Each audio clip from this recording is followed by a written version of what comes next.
conversar ahora con una persona muy querida por Radio Tribuna. Ella estuvo en la radio y bueno, siempre lo recordamos con mucho cariño, al padre José Zanardini.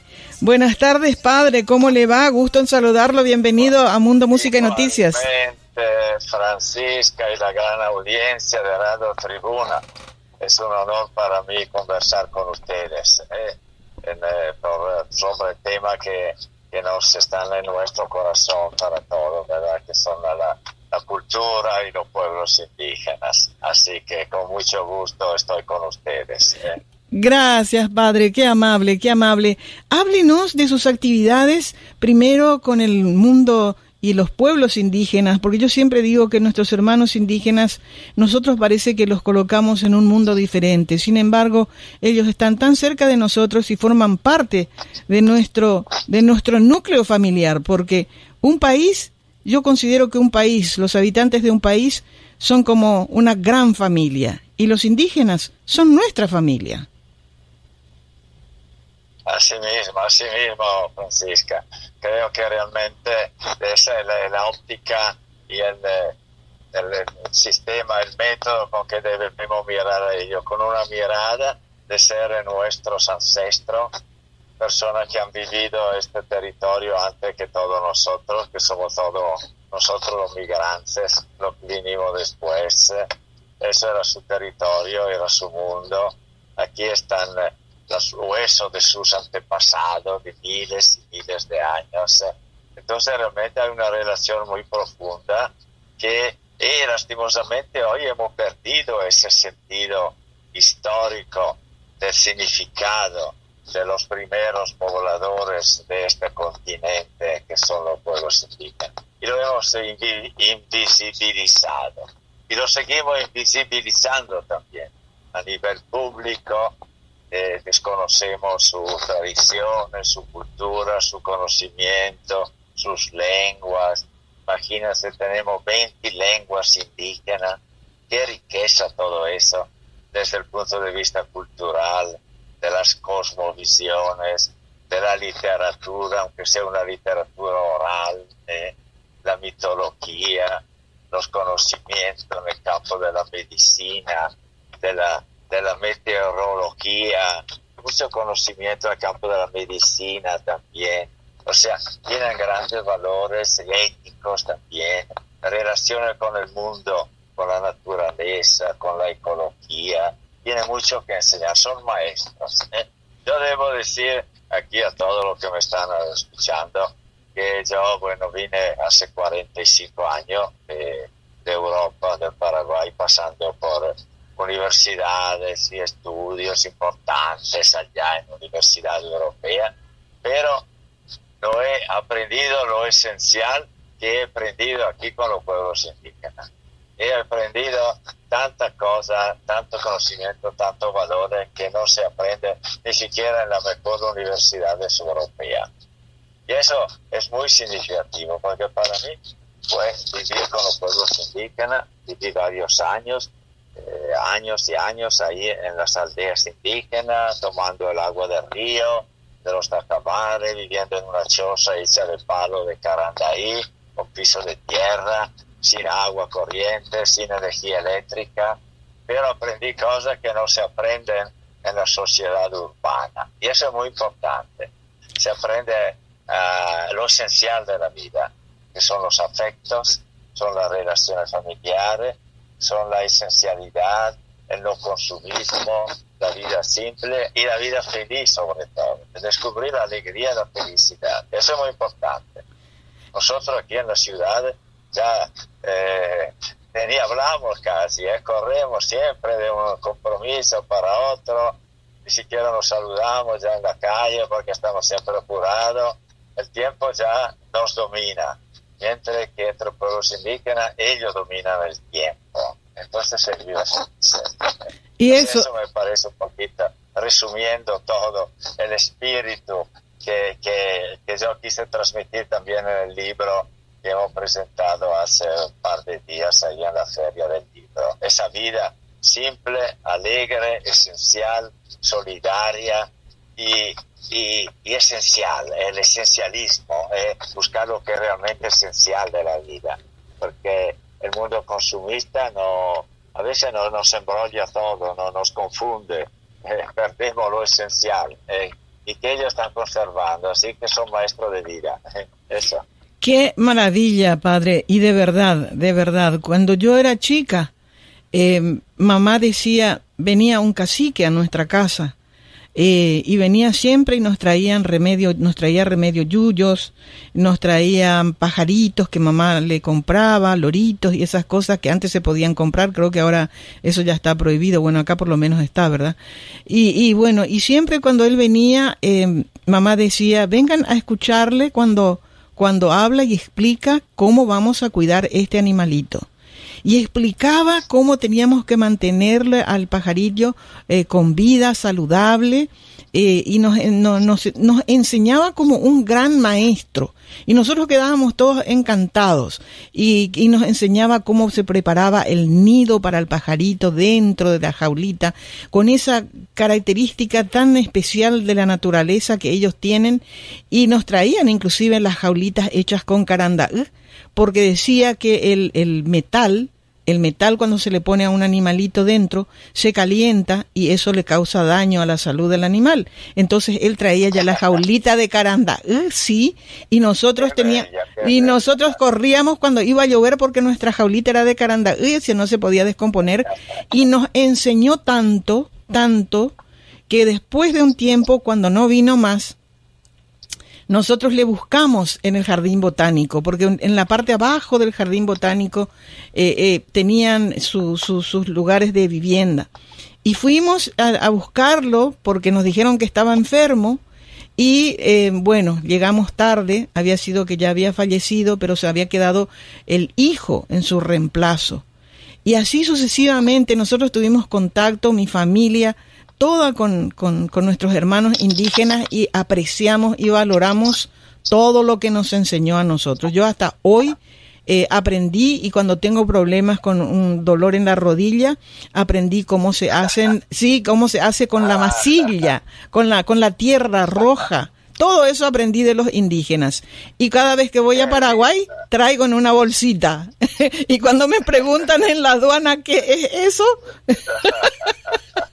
Qué lindo recuerdo, qué bello, estás confirmando todo lo que yo también siento, lo que aprendí, lo que viví. La vida simple, la vida alegre, la vida sana, los afectos, la sencillez, el no dejarse de envolver por el apuro de la tecnología, de la cosa siempre novedosa, de comprar esto, de comprar aquello, ese afán, esa enfermedad del comprar, del tener, buscar lo esencial de la vida, eso es. Así que me alegro mucho que vos tuviste esa experiencia también familiar. Sí, de verdad. Dice, bueno, eso viene a contarnos historia, viene de poesía, cosas de otros tiempos, pero esas cosas son las cosas fundamentales de la vida, porque la gente, yo veo aquí, te cuento bien, aquí ando mucho ahora por la ciudad, así, y la gente no es feliz, se van al psicólogo, van al psiquiatra, se van al médico para poder dormir de noche, porque están inquietos, porque tienen ansia, porque esto, porque aquello, porque no se vive feliz, y hay todo, comodidad de luz eléctrica. Yo aprendí a tomar el agua del río, el agua de la laguna, y nunca tuve dolor de estómago por años, ni una diarrea, nada. Y cuando venía a Asunción tomaba el agua de Corposana, sí me enfermaba, empezaba a tener vómito. ¡Qué impresionante, padre! Impresionante, pues si no tenía ducha me iba a bañar en el Tacamar, o en el río, en el riacho, las cosas simples de la vida, lavar mi ropa, comer comida fresca, verduras plantadas. La vida simple, sí, cosas naturales, comida del monte, no tenía que pagar alquiler, no tenía cobradores que venían a fin de mes a buscar la tarjeta porque no tenía tarjeta, no tenía deuda, no tenía que pagar impuestos, inmobiliario a fin de año, ni alquiler, porque el monte es de todo. Es un concepto básico de la vida. Qué impresionante. Y todo eso figura en su libro, está en su libro, padre. ¿Cómo es el título de su libro? El título del libro es Relato del Monte, Relato de la Selva, Relato de la Selva. Pero ahí, experiencia, pero ahí sobre todo se relata de los ayoreos. Mitad del libro está escrito en la lengua yoreo, que nadie va a entender aquí en Asunción, vamos a ser sinceros, porque nadie conoce ese idioma. Pero ese mismo relato en la segunda mitad del libro están traducidos al castellano. Y son recuerdos y relatos de los ancianos y ancianas del pueblo yoreo, cómo era la vida del monte, cómo vivían ellos, qué hacían los chamanes, qué hacían los caciques, cómo vivían los niños, la comida que tenían, cómo eran sus relaciones. Eso es el significado y ese libro. Está previsto sobre todo como lecturas, llamémoslas etnográficas, porque se refiere a la cultura del pueblo yoreo, lectura para las escuelas yoreo, lo que está escrito en el yoreo, y para nosotros, la sociedad nacional, en castellano, para que se pueda saber cómo vivían, cómo pensaban, qué comían, cómo se relacionaban los ayoreos en la selva, en el monte. Eso es este libro. Padre, ¿y quién le escribió? ¿Quién escribió en ayoreo? ¿Usted escribe en ayoreo? Hicimos lo siguiente, hemos por años un trabajo que viene del ECO, ¿verdad? Hemos hecho entrevistas a los ancianos, ancianas, los sabios del pueblo yoreo. Lo hemos grabado. Después de esas grabaciones, escuchando, lo hemos escrito en la lengua yoreo, con la ayuda también de un maestro, de los maestros ahí que son bilingües, ayoreo castellano, lo hemos escrito en castellano, en ayoreo. Después lo hemos traducido al castellano, corregido en castellano, corregido el ayoreo, y después pasado a la imprenta para hacer este libro de casi 300 páginas, que tiene también dibujo adentro hecho por los mismos niños ayoreos de las escuelas. Dibujo de la selva, no sé, un jaguarete, una serpiente, un árbol, el cazador que va en un sendero ahí de la selva, en fin, dibujitos simples hechos por los pueblos, por los niños indígenas dentro de este libro, que fundamentalmente es para ellos, pero que también es una ventana abierta para nosotros, o sea, la mitad del libro que está en castellano, para conocer algo de la vida de la selva. Padre, estoy maravillada, y cuando usted estaba hablando me vino a la mente lo que en la última conversación que tuvimos con el señor, con el cacique que vino a casa. Recuerdo que había una tormenta muy fuerte y él llegó a la casa y nosotros le invitamos a entrar.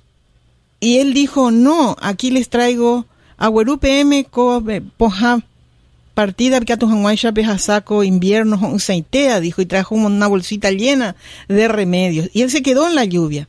Y yo le insistía para que entre. Y me dijo, él no, en guaraní me dijo, no, muchas gracias. Yo siempre me quedo en la lluvia, porque si hay algo que sana el cuerpo, es el agua sana que cae del cielo. Mira qué linda reflexión, qué lindo, la fuerza, el contacto con la naturaleza, que es sana la naturaleza es un remedio, así viene. Qué bello.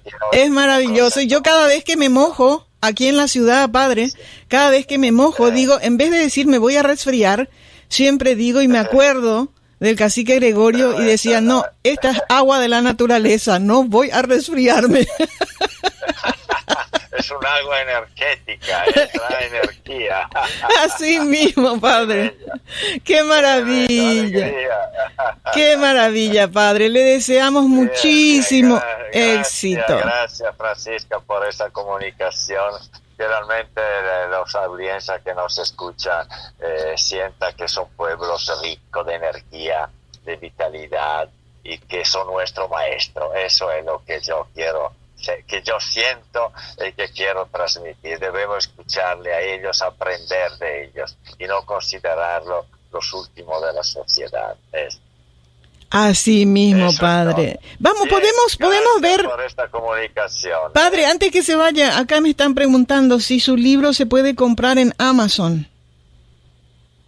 No sé si está en Amazon, pero sí está aquí en Asunción, en la Universidad Católica del Centro, ahí cerca de la Catedral. Ahí hay una oficina, se llama Centro de Estudio Antropológico. Ahí se puede conseguir ese libro porque fue editado por esa editorial, Sea Duque, de la Universidad Católica. Perfecto. Ahí se puede conseguir, sí. Bueno, padre, un fuerte abrazo. Bueno, muchísimas gracias por esta comunicación. Para vos también, mucho cariño. Gracias por tu testimonio, por tu sensibilidad para con los pueblos. Me da mucha alegría.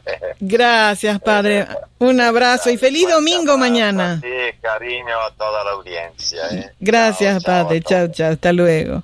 Qué gusto, qué satisfacción. Conversamos con el padre José Zanardini. Y ya escucharon ustedes, el libro es Relato de la Selva, del padre Zanardini, y está en el Centro de Estudios Antropológicos de la Universidad Católica en Asunción del Paraguay. Yo tomo nota, porque ya tengo como 15 libros que tengo que comprar cuando vaya a Paraguay, así es que tomo nota ya de la dirección. Tomen nota ustedes también, porque es un libro que vale la pena leer. Ya escucharon todas los relatos que van a estar, que están ya dentro, ya está editado el libro. Ya están allí y van a aprender muchísimo de la vida de los ayoreos, de nuestros hermanos indígenas.